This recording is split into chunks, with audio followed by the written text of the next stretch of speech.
નમસ્કાર, news city ગુજરાતીમાં આપનું સ્વાગત છે અને આપની સાથે હું છું મિત્તલ ખાણિયા। મહત્વના સમાચારો પર નજર કરીએ તો ગુજરાતમાં 4 દિવસ ખૂબ જ આકરી ગરમી પડવાની છે। રાજ્યના ઘણા ભાગોમાં હીટવેવની આગાહી છે। તાપમાનમાં 2 થી 3 ડિગ્રીનો વધારો નોંધાઈ શકે છે। અમદાવાદમાં 4 દિવસ સુધી ગરમીનું ઓરેન્જ એલર્ટ અપાયું છે તો ગુજરાતના 6 જિલ્લામાં હીટવેવની આગાહી છે। પોરબંદર, દ્વારકા, ભાવનગર, કચ્છ, સુરત, વલસાડ, કોઠામાં કાંઠાના વિસ્તારોમાં ગરમ અને ભેજવાળી હવા ફૂંકાઈ શકે છે। કાંઠાના ભાગોમાં ઉકળાટ ભર્યું વાતાવરણ રહી શકે છે। ઉત્તર પશ્ચિમ, ઉત્તર પૂર્વના પવન ફૂંકાતા ગરમીનો અહેસાસ થશે। હવામાન વિભાગે આ મોટી આગાહી કરી છે।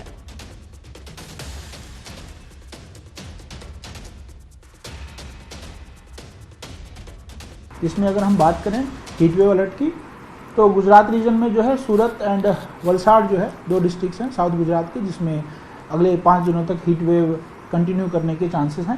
साथ ही साथ सौराष्ट्र कच्छ के जो दक्षिणी हिस्से के जो डिस्ट्रिक्ट्स हैं कोस्टल एरियाज़ में, जैसे पोरबंदर, देन भावनगर, इन जगहों पे जो है और द्वारका, इन जगहों पे जो है अगले 5 दिनों के लिए जो है हीट वेव वार्निंग जारी की गई है। साथ ही साथ अगले 2 दिनों के लिए कच्छ में भी जो है हीट वेव वार्निंग जारी की गई है। હવામાન લઈને મોટા સમાચાર સામે આવ્યા છે। બંગાળની ખાડીમાં ઊભી થઈ છે એક સિસ્ટમ। 23મીએ બંગાળમાં ત્રાટકવાની સંભાવના છે, એટલે કે 23મીએ વાવાઝોડું ત્રાટકવાની શક્યતા છે, જે ઓડિશાના દરિયા કિનારે ટકરાશે। વાવાઝોડું આ ટકરાવવાનું છે મહારાષ્ટ્ર, ગુજરાત સુધી તેની અસર પહોંચી શકે છે। વાવાઝોડાના કારણે ભારે વરસાદનું અનુમાન છે। મુંબઈ અને ગુજરાતમાં ભારે વરસાદ થઈ શકે છે।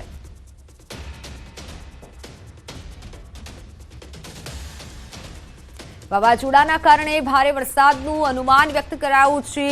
હવામાનને લઈને આ મોટા સમાચાર છે। આ વાવાઝોડાની અસર ગુજરાત પર રહી શકે છે। બંગાળની ખાડીમાં એક સિસ્ટમ સક્રિય થશે અને જેની અસર ગુજરાત પર પડી શકે છે અને જેના કારણે ભારે વરસાદ આવી શકે છે। ઓડિશાના દરિયા કિનારે આ વાવાઝોડું ટકરાશે। મુંબઈ અને ગુજરાતમાં તેની ભારે અસર રહેશે, જેથી ભારે વરસાદ આવશે। વાવાઝોડાના કારણે ભારે વરસાદનું અનુમાન વ્યક્ત કરવામાં આવ્યું છે। બંગાળની ખાડીમાં એક સિસ્ટમ બની રહી છે।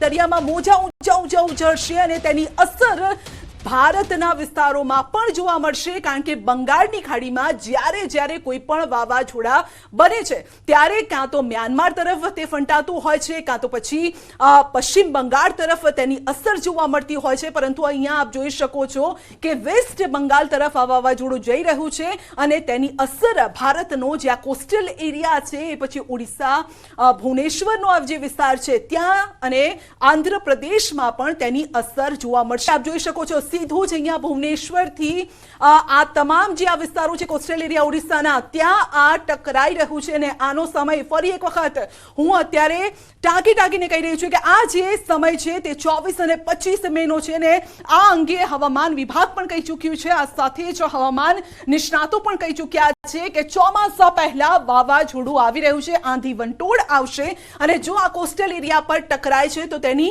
ખોટી અસરો, બુરી અસરો આપને જોવા મળશે। આ સમય દરમિયાન માછીમારોએ દરિયો ખેડવા માટે ન જવું અને આ સાથે જે પ્રવાસીઓ પણ ફરવા માટે જવાનું વિચારતા હોય એ 2 વખત વિચાર કરી લેજો, કારણ કે આ જે આખા વમણો છે ફક્ત ઓડિશાને અસર કરી નથી રહ્યા, પરંતુ તેઓ અસર કરી રહ્યા છે છત્તીસગઢને પણ અસર કરી રહ્યા છે। આ સાથે ઉત્તર પૂર્વીય ભારતના જે વિસ્તારો છે ત્યાં પણ તેની અસર જોવા મળશે અને તેની અસર રૂપે અહીંયા ગુજરાત તરફ પણ ભેજવાળા પવનો આવશે। આ સાથે અહીંયા પણ આંધી વંટોળની શક્યતા છે, એટલે ગરમીનો એક મોટો રાઉન્ડ જશે, ત્યારબાદ આવશે વાવાઝોડું અને વાવાઝોડું ફક્ત ઓડિશાને અસર નહીં કરે, આંધ્રપ્રદેશને અસર નહીં કરે, પરંતુ ગુજરાત પર પણ તેની અસર ચોક્કસ વર્તાવવાની છે। અને આ અસરના રૂપે આપણે પહેલા જ અમે આપને સાવચેત કરી રહ્યા છે। આંધી વંટોળ જરૂર આવશે, જોરદાર પવન પણ ફૂંકાશે, જે અત્યારે પણ આપ તેને અનુભવી રહ્યા છો। તો સપ્તાહ બાદ ગુજરાતમાં ફરી એકવાર વરસાદનો રાઉન્ડ આવશે। હવામાન નિષ્ણાંત અંબાલાલ પટેલે આગાહી કરી છે 24 મેથી 5 જૂન વચ્ચે ગુજરાતમાં વરસાદનો રાઉન્ડ આવશે। મેના અંતમાં અરબી સમુદ્રમાં ચક્રવાત સર્જાશે। 25 મેથી વરસાદની સંભાવના છે। સપ્તાહ બાદ ફરી એકવાર વરસાદનો રાઉન્ડ આવી રહ્યો છે। મેના અંતમાં વરસાદ પડી શકે છે। સપ્તાહ બાદ ગુજરાતમાં વરસાદનો રાઉન્ડ આવશે। તારીખ 24 મેથી 5મી જૂન વચ્ચે પણ હવામાન પલટો આવશે। આ વખતે અખાતીનો પવન કોઈ ભાગમાં નૈઋત્યનો હતો, કોઈ ભાગમાં પશ્ચિમનો હતો, જેના કારણે ચોમાસું વહેલું આવવાની શક્યતા છે। મેના અંતમાં અને જૂનની શરૂઆતમાં અરબી સમુદ્રમાં ચક્રવાત સર્જાવાની શક્યતા છે। તો અમરેલીના બગસરા શહેર અને ગ્રામ્યમાં વરસાદી માહોલ છવાયેલો છે। મોટાભાગના વિસ્તારોમાં ચોથા દિવસે વાતાવરણમાં પલટો આવ્યો। બગસરાના સમઢિયાળા, કાગદડી, હામાપુરમાં વરસાદ, કમોસમી વરસાદના કારણે ખેડૂતોની ચિંતામાં વધારો થયો।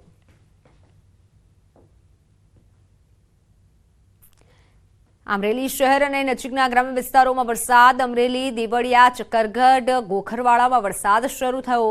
જિલ્લામાં ચોથા દિવસે કમોસમી વરસાદ યથાવત છે।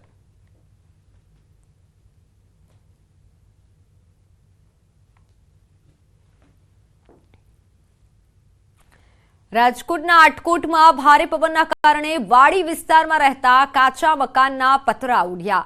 ભારે પવન ફૂંકાતા વીજપોલનો થાંભલો પણ ધરાશાયી થયો। પતરા ઉડવા સાથે મકાનની દિવાલ પણ ધરાશાયી થઈ। મકાનમાં રહેલા એક વ્યક્તિને સામાન્ય ઈજા પહોંચી। ઈજાગ્રસ્તને આટકોટની કેડી પરવાડિયા હોસ્પિટલ ખાતે સારવાર અર્થે ખસેડાયો।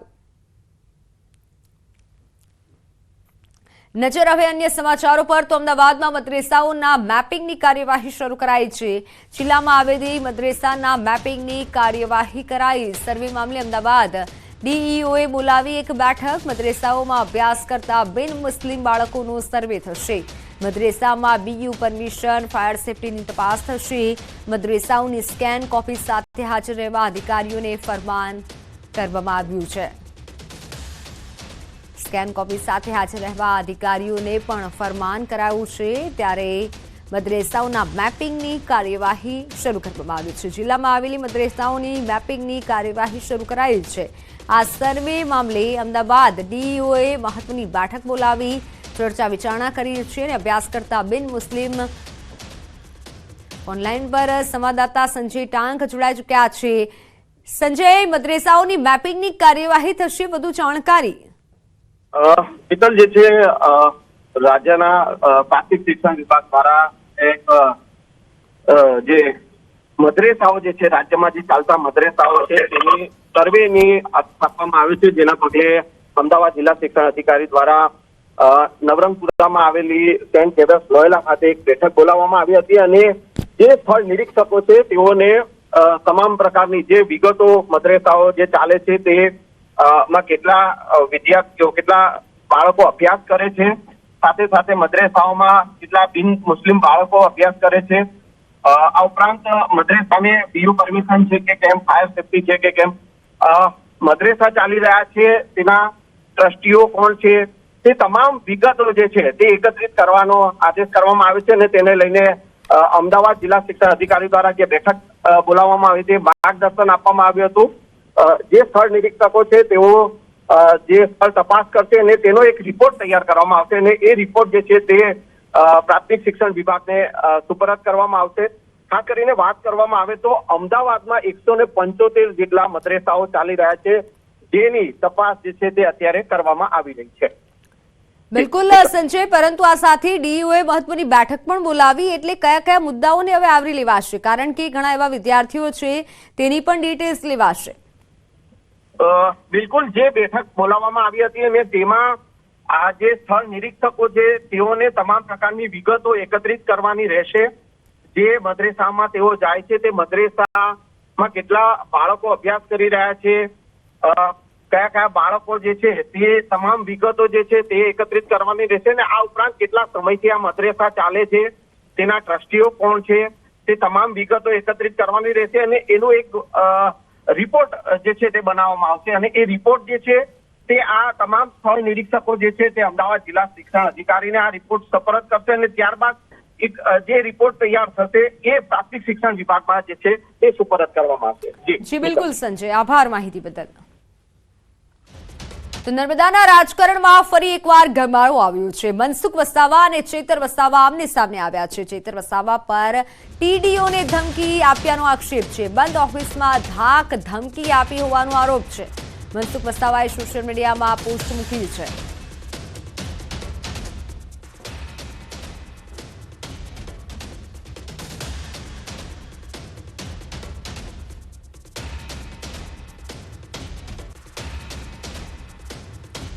મનસુખ વસાવા અને ચેતર વસાવા બંને વચ્ચે રકઝક થઈ. બંને નેતાઓ પહોંચ્યા હતા ટીડીઓ કચેરીએ. ટીડીઓએ ભાજપ આપના કાર્યકર્તાઓનો જમાવડો. ટીડીઓ કચેરી બહાર બંને વચ્ચે રકઝકના દ્રશ્યો સામે આવ્યા હતા.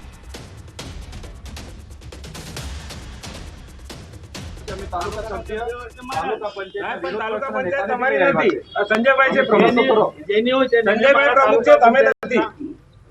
તમે નથી. હું માજી સરપંચ છું ડેડિયાપાડાનો. ગમે તે હોય હા, પણ તમારે અંદર બેવાનો અધિકાર નથી. તમારે આચારસંહિતા લાગે. તમને નથી બોલાયા. ના તમને નથી બોલાયા. ગામ તરીકે અમે આવીએ છીએ સાહેબ. અમારા ગામમાં મારા નામનો તમે ઉલ્લેખ કર્યો છે. ઉલ્લેખ કર્યો છે તમે નામ અંદર ઉલ્લેખમાં છે. તમે મારા નામનો ઉલ્લેખ કર્યો છે. હું અહીંનો ધારાસભ્ય છું. લોકસભાની નથી.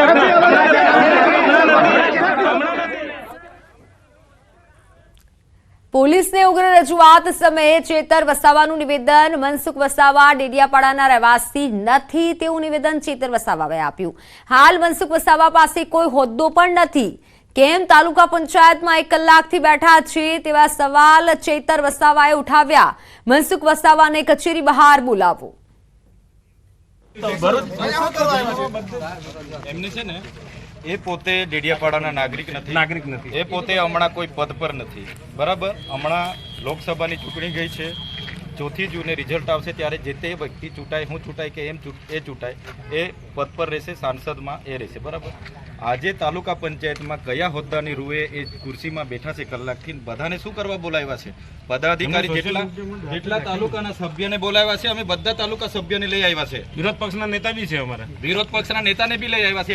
એમને છે ને બહાર બોલાવો અને ચોખવટ કરાવો. અહીંયા અને ટીડીઓને બી બોલાવો અને બધા ઉપરાણા આવે તમે બી બંધ કરો. એમને બહાર બોલાવો અને ચોખવટ કરી. અમે તો અહીંયા સ્થાનિક છે. આખી રાત જ અહીંયા બેસીશું. દર વખતે ટેપ પડી ગયેલી છે લોકોને. ચેતર વસાવાએ નર્મદા ડીવાયએસપી લોકેશ યાદવને રજૂઆત કરી. પોલીસ ખોટા કેસ કરશે તો અમે સીધા પોલીસ સાથે ઘર્ષણમાં ઉતરીશુંનું કહ્યું. નર્મદા પોલીસ તટસ્થ કાર્યવાહી કરે તેવી રજૂઆત પણ કરી. ડેડિયાપાડા ખાતે હજારો લોકો આવશે અને કોઈ પણ વિષય વસ્તુ બગડશે તેની સંપૂર્ણ જવાબદારી મનસુખ વસાવાની રહેશે તેવું પણ જણાવ્યું. નિષ્ઠાથી ભૂતકાળમાં અમારી સાથે ઉપરના લોકોના દબાણથી ખોટા કેસો થયા છે. આ વખતે કરશે તો અમને કોઈ વાંધો નથી, પણ અમે ખુલ્લા મેદાનમાં પછી તમારી સાથે ઘર્ષણમાં આવીશું, પોલીસ સાથે ઘર્ષણમાં આવીશું. એ ચોખ્ખી વાત છે. હવે અમે નથી સહન કરવાના. બહુ સહન કર્યું છે. કાયદો કોઈ પણ હાથમાં લે, કોઈ પણ પક્ષનો હોય, બરોબર છે, તો પોલીસ વિભાગ અત્યાર સુધી તમને મારો અનુભવ કામ કરશે. હા, બસ તટસ્થથી તમને એવું લાગે છે તમારું તમને રજૂઆત કરવા આવીશું. એસપી સાહેબને કહીશું કે આ ખોટું થયું છે. તમે જો નહીં ઇમ્પ્લિમેન્ટ કરશો તો અમે ખુલ્લા આવી જઈશું. વાત સુરતની. સુરતના અબ્રામા ખાતે ત્રિમંદિરનું મુખ્યમંત્રી ભૂપેન્દ્ર પટેલના હસ્તે ખાતમુહૂર્ત થયું. 7 વીઘા ભૂમિમાં નિર્માણ પામશે આ ભવ્ય ત્રિમંદિર. નોંધનીય છે કે હાલમાં અડાલજ, મુંબઈ, બરોડા, રાજકોટ, ગોધરા, ભુજ સહિત અન્ય શહેરોના કુલ 18 ત્રિમંદિરોમાં હજારો અનુયાયીઓએ દર્શનનો લાભ લીધો છે. અને જ્યારે મુંબઈના થાણે, પુણે અને વેરાવળમાં વધુ 3 મંદિરો નિર્માણાધીન છે, ત્યારે સુરતના અબ્રામામાં પણ વધુ એક ત્રિમંદિર નિર્માણ પામશે. 7 વીઘા ભૂમિમાં નિર્માણ પામશે ત્રિમંદિર. દેશમાં કુલ આવા 18 ત્રિમંદિર આવેલા છે. અબ્રામા ખાતે હવે બીજું એક ત્રિમંદિર બનશે. પંચમહાલમાં બોગસ લગ્ન નોંધણી પ્રકરણમાં ખુલાસા થયા છે. આજે દસ્તાવેજની ચકાસણીનો રિપોર્ટ ડેપ્યુટી ડીડીઓને સોંપાશે. 571 દસ્તાવેજની ચકાસણી, 465 મળ્યા છે. 106 દસ્તાવેજ નથી મળ્યા. ટીડીઓએ દસ્તાવેજ વગર નોંધણી કર્યાની આશંકા જતાવી છે. ત્યારે શહેરા ટીડીઓએ 571 દસ્તાવેજોની ચકાસણી કરી હતી. 106 દસ્તાવેજ અંગે તપાસનો ધમધમાટ શરૂ કરાયો છે અને જે 106 ડોક્યુમેન્ટ નથી મળી આવ્યા જે કોના છે અને કેમ રજૂ નથી થયા તે અંગે પણ તપાસ કરવામાં આવશે. 7 લગ્નની નોંધણી અન્ય રાજ્યોના યુગલોની થઈ. શહેરા ટીડીઓની તપાસમાં મધ્યપ્રદેશ, ઉત્તર પ્રદેશ, રાજસ્થાન અને મહારાષ્ટ્ર રાજ્યના 7 યુગલોના લગ્ન નોંધણી થયાનું બહાર આવ્યું છે. શહેરાના બલાદ્રા ગ્રામ પંચાયતના તત્કાલીન તલાટી પીએમ પરમારના કાર્યકાળ દરમિયાન થયેલી લગ્ન નોંધણીમાં બોગસ લગ્નની નોંધણી થઈ હોવાનો આક્ષેપ બાદ તપાસ હાથ ધરાઈ, જેમાં શહેર ટીડીઓએ દસ્તાવેજોની ચકાસણી કરી પંચમહાલ નાયબ જિલ્લા વિકાસ અધિકારીને સોંપાશે. 465 ડોક્યુમેન્ટ મળી આવેલ છે. 106 ડોક્યુમેન્ટ કોઈ પણ જાતના મળી આવેલ નથી અને લગ્ન નોંધણી થયેલ હોય એવું લાગે છે.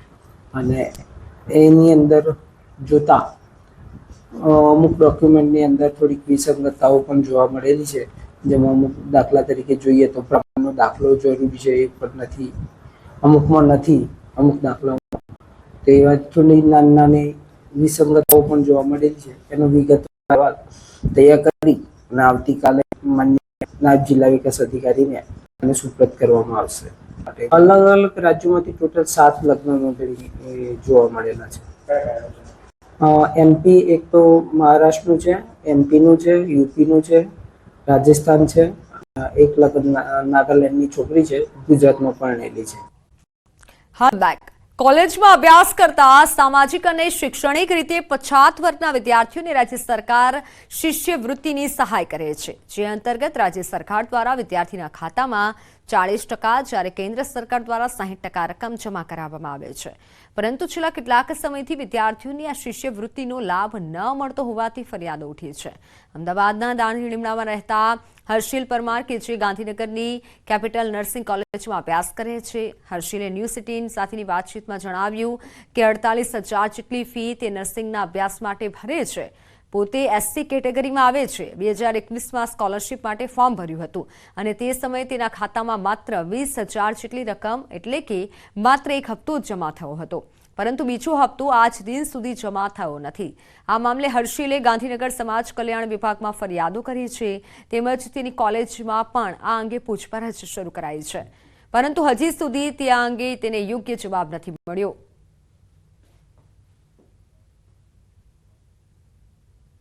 એમાં મેં 2021માં ફોર્મ ભરેલું હતું સ્કોલરશિપ માટેનું. હું એસસીમાં છું. એમાં હજી ફર્સ્ટ યરની એક જ હપ્તો આવ્યો છે, હજી બીજો હપ્તો આવ્યો નથી અને સેકન્ડ યરની પૂરી આવી ગઈ છે સ્કોલરશિપ અને હજી થર્ડ યરમાં તો પૂરો જ બાકી છે. ઓકે, ફર્સ્ટ યરમાં જે એક જ હપ્તો આવ્યો હતો, કેટલો મળવાપાત્ર કેટલો રકમ છે અને કેટલો હપ્તો આવ્યો હતો, અને થર્ડ યર માટે તમે ક્યારે એપ્લાય કર્યો હતો જે હજુ નથી આવ્યો?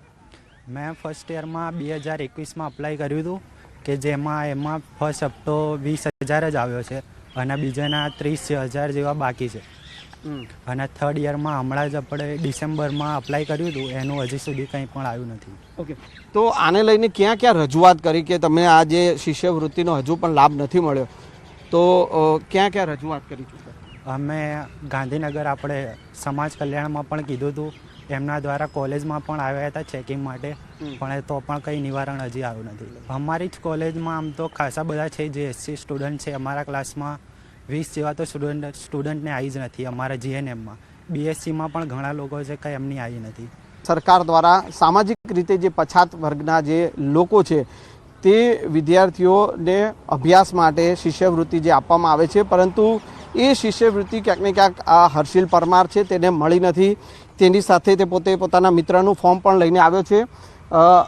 ભાવિક અડિયલ નામ છે એનું, અને તેને આ શિષ્યવૃત્તિ મળી નથી તેવું પણ એ જણાવી રહ્યો છે. એટલે કે આ પ્રકારે હર્ષિલ જેવા અનેક એવા વિદ્યાર્થીઓ છે કે જે હજુ પણ શિષ્યવૃત્તિના જે હપ્તા સરકાર તરફથી જે આપવાના હોય તેની રાહ જોઈને બેઠા છે. કેમેરામેન પ્રકાશ દેસાઈ સાથે સંજય ટાંક, ન્યૂઝ 18 ગુજરાતી, અમદાવાદ. ચારધામ યાત્રા કરવા જનારાઓ માટે ચેતવણીરૂપ કિસ્સો સામે આવ્યો છે. નડિયાદની 10 મહિલાઓએ કેદારનાથ યાત્રા માટે હેલિકોપ્ટરનું બુકિંગ કરાવ્યું અને ટિકિટ પેટે 7,740 નક્કી કર્યા અને 10 ટિકિટના તેઓએ 83,000 રૂપિયા ચૂકવ્યા, પરંતુ ના તો ટિકિટ આવી કે ના કોઈ રિસિપ્ટ. ઉલટાનું છેતરાયાનું માલુમ પડતા તેઓએ સાયબર ક્રાઇમમાં ફરિયાદ નોંધાવી છે અને તમામ મહિલાઓના રૂપિયા ઠગબાજો ચાવ કરી ગયા હોવાનું સામે આવ્યું છે.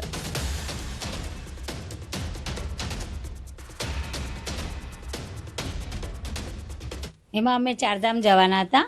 હેલિકોપ્ટર બુકિંગ માટે અમે સંપર્ક કર્યો તો અમારું બુકિંગ થઈ ગયું અને પછી ચીટિંગ જ અમારી સાથે થયું. ફરી ઘડીએ પૈસા માગ કર્યા.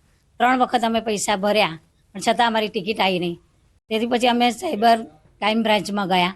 ત્યાં અમે રાત્રે 1 વાગે ગયા હતા, 1:45 વાગે. ત્યાં આગળ નોંધાયો કેસ. તો પછી એમણે સવારે અમને એસ્ટિમેટ આપ્યું કે તમારા આટલા પૈસા, તમારા 30,000 રૂપિયા ઉપડી ગયા છે.